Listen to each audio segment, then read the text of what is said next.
I did my invasive species project on purple loosestrief Africanized honeybees and European rabbits. I did my invasive plant species on purple looseleaf. Its alternate names are spike lithium, saliclare, and bouquet violet.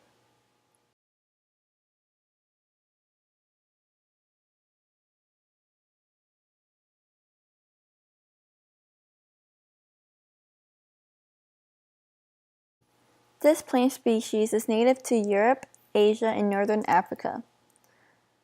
It was introduced in the 1800s to North America, to the northeastern part of North America, for its medicinal purpose and herbal treatment for diarrhea and other digestive illness. It was deliberately brought here by immigrants for those reasons, and it spread further into the United States along canal, ditches, and roads.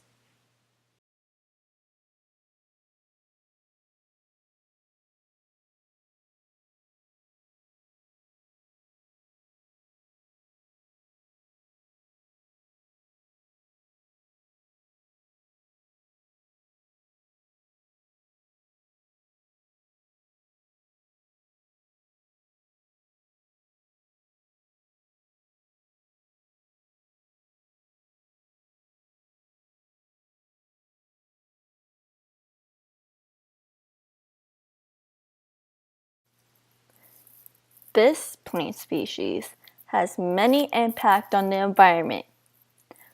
First, it replaced many native wetland plants. Nearly 44 native species of plants decline in growth in the United States ever since the introduction of this plant in the United States. Also, it does not provide any food or coverage for certain animals. Because of its dense stand,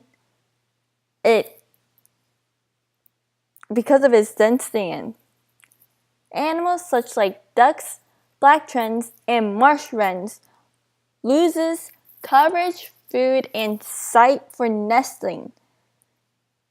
And also because it's so dense at its stands, it limits open access for open water for the nestlings, and conceals the predators such as fox and raccoons, which will cause a decline in its prey.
Purple loosestrief is currently found in the Midwest and northeastern parts of the United States.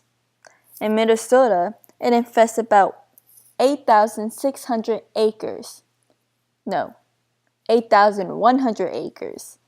And in Ohio and Wisconsin, it infests 12,000 acres separately in each state. And in 163 wetlands located in Connecticut and in a large portion of New York, it is present abundantly. And as seen on this map, the deep red parts of this map is where it is highly abundant. And then as you can see on this map, the pink parts is where it's present. And yes.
Identification. These plants grows as tall as 1.5 meters. It has 50 stems, up to 50 stems emerging from its base. The leaves are opposite and spiraled from each other and are about 2 through 10 centimeters long and 5 to 15 millimeters wide, as you can see on the picture of the leaves. Okay, and the flower, they are purple and rose in color and up to 2 centimeters across. And each flower contains about 6 or 5 petals.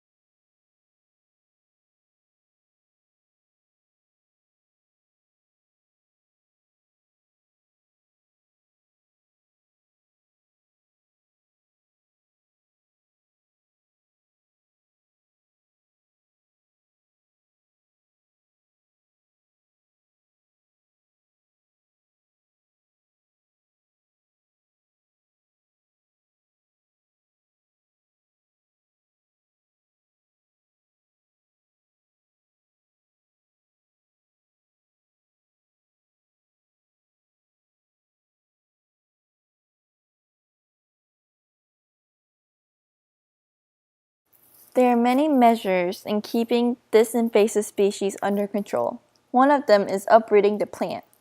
However, this has limitations. If the plant is uprooted at the wrong time, the seeds will spread everywhere and will cause more plants to grow. And if it's uprooted wrongly, then the plant could grow back. But for a biological control, the USDA has accepted 3 European insect species. One of them is root mining weevil, and 2 leaf-eating beetles.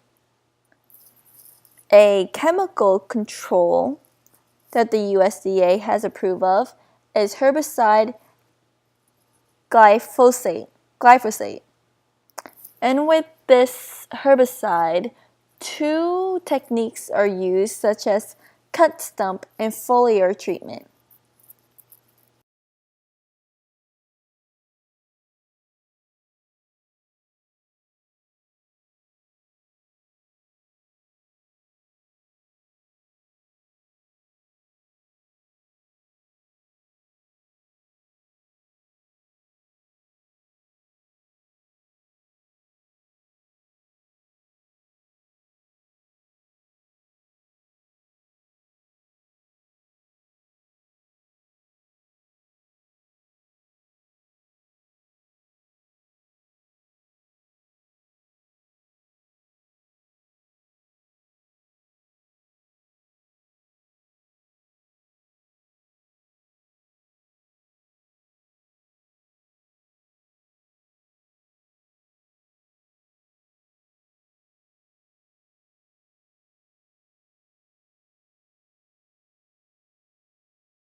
My second invasive species is the Africanized honeybee. Alternate names are the African honeybee, the killer bee, and the Africanized bee.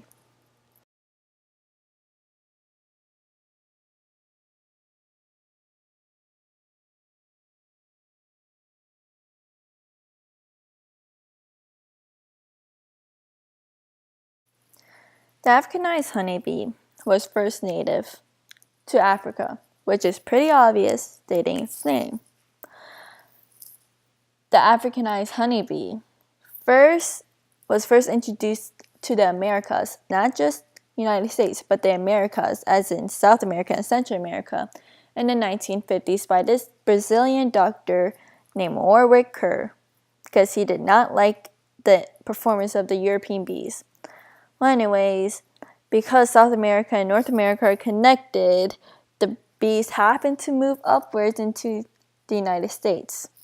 So in 1990s, the bees were found in Texas. So that is the place and origin of its introduction to the United States.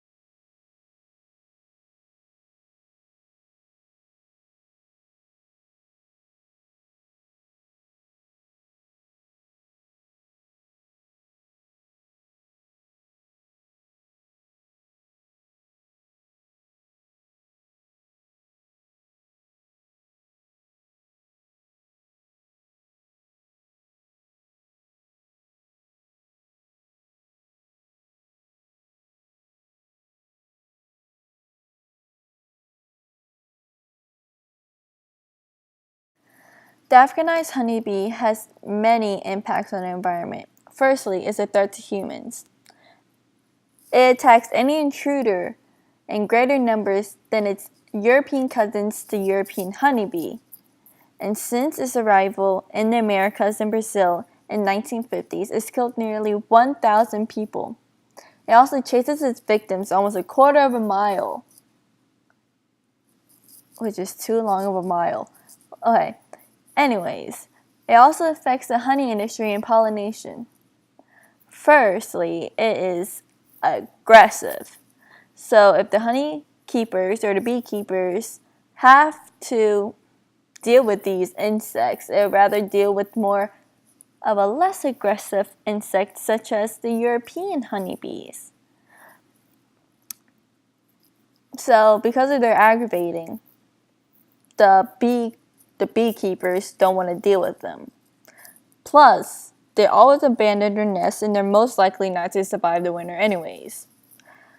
Thirdly, they are a threat to other bees. Because of their ecological dominance, they always are more aggressive to the European bees. And because of this, native bee population declining. And also, they also invade other bee hives and then just make their own colony from their colony.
These bees are currently found in the United States in states such as California, Nevada, Arizona, New Mexico, Texas, Oklahoma, Arkansas, Louisiana, and Florida.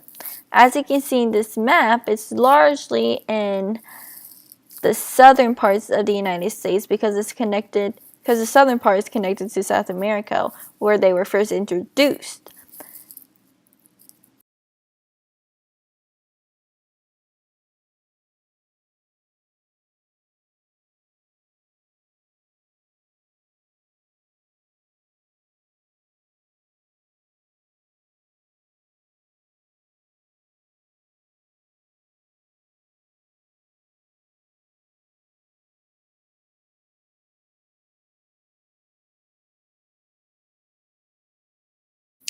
Identification. These bees are 3/4 of an inch in length and is covered in fuzz much like a peach.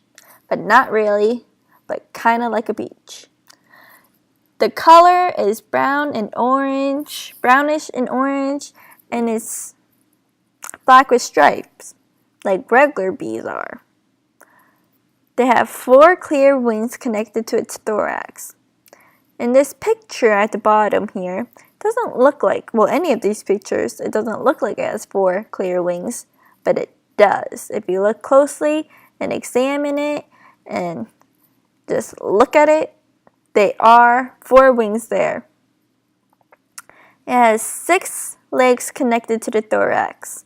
As you can see at the bottom picture, you could clearly see in the bottom picture, there are 6. Also in the top right corner of the PowerPoint, there are 3 legs, and I guess you can assume that there are 3 legs on each side, which are 6 legs together. In any one of these pictures, you could totally tell that the head is way smaller than the abdomen and the thorax.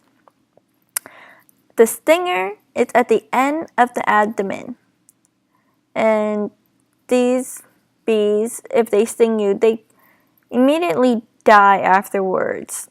They have 2 bug eyes on the side of its head. And since European and Africanized bee look very similar, and you can't really tell them apart unless they're like really close to each other, and you can see that the Africanized honeybee is larger in size than the European honeybee. One way to identify if it's an Africanized honeybee is by its behavior. If it's more aggressive and is likely to attack you, then it's most likely an Africanized honeybee.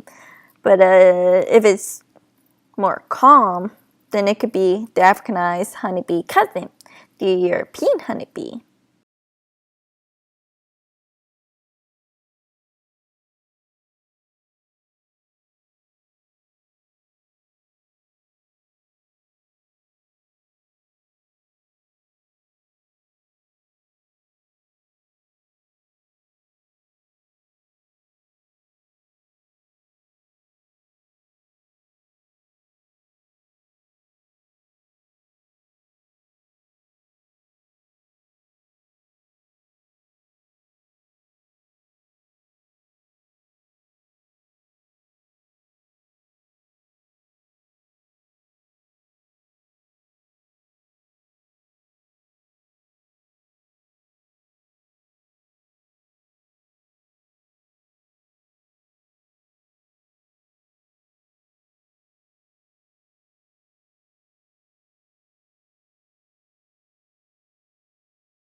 control.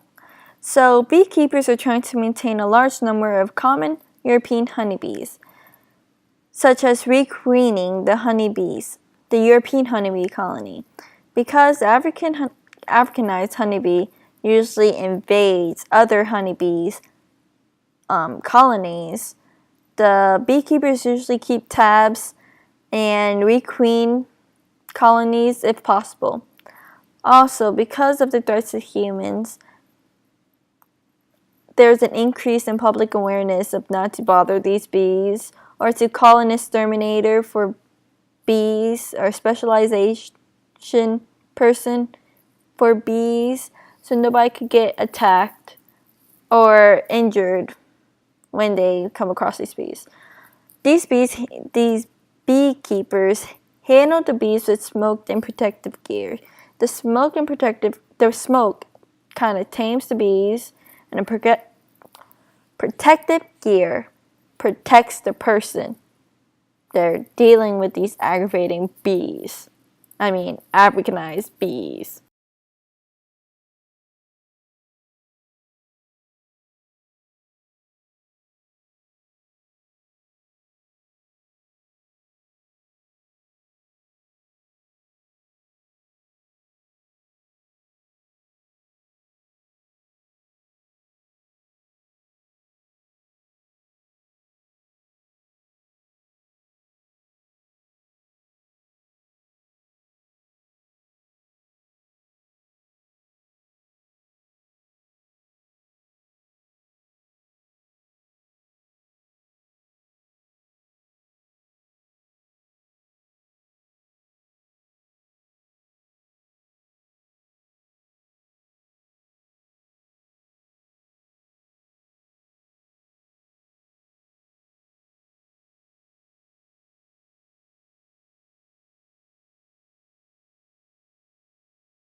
My last and final invasive species is not one in the United States, it is in Australia.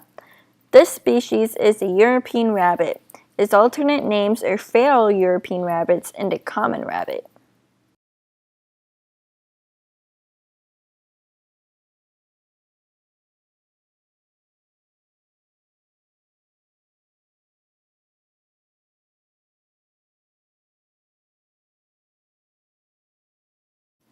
These European rabbits are originally from the Iberian Peninsula in southern France.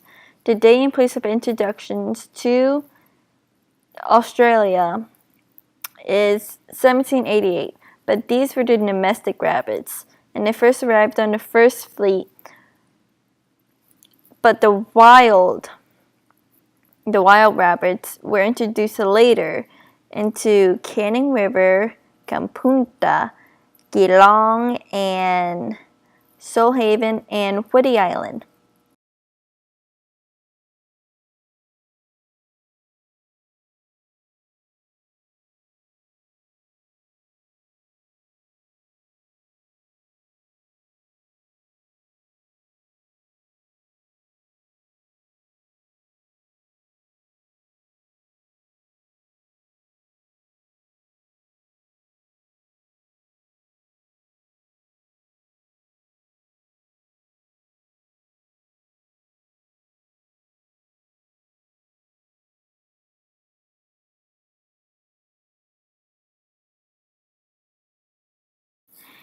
These cute little rabbits like this one in the background are a threat to native small mammals in Australia. They compete for food and shelter with these small mammals, and because of the ecological change that accompany these rabbits, small mammals such as the greater bibli and their pigfoot ballygot are disappearing. Because these little rabbits eat so much, it's not that they eat a lot, but then there's just a lot of them, and they also eat a lot. Native plant species are declining because excessive feeding. Vegetation is being replaced by weed species. Also, there is erosion because of these plants being eaten by these rabbits. Soil erosion and loss in agriculture projects are a byproduct for their eating. In 2009, $206 million was lost in agricultural production because of these rabbits.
These rabbits in Australia are currently found in the southern part of Australia, especially in the sandy, deep soil parts of Australia.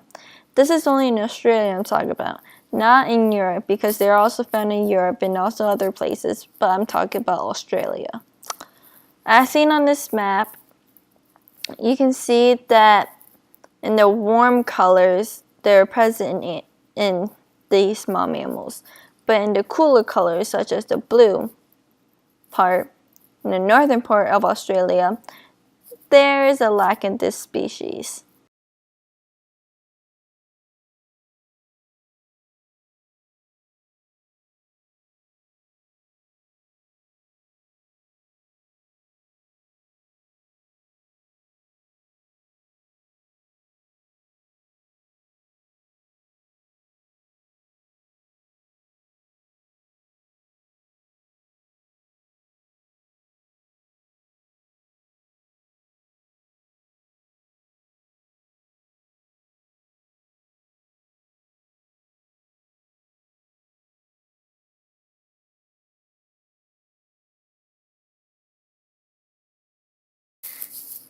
These animals can be identified by their long hind legs and their short front legs, like many rabbits.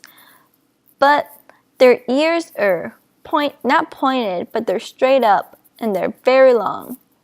If you happen to look in their teeth, in their mouth, they have 16 upper teeth and 12 lower teeth. And as seen at the pictures at the bottom of the teeth, there are 2 large in size there on top and 2 pegged teeth beneath. It has brown-orange fur depending on the animal. And it has a pale colored belly as seen as the picture at the top right corner. It's standing up and you can see its belly, and it's a pale color than the other parts of its fur. An adult rabbit can weigh 2.8 to 2.3 kilograms.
There are many controls Australians use to tame the population of these rabbits.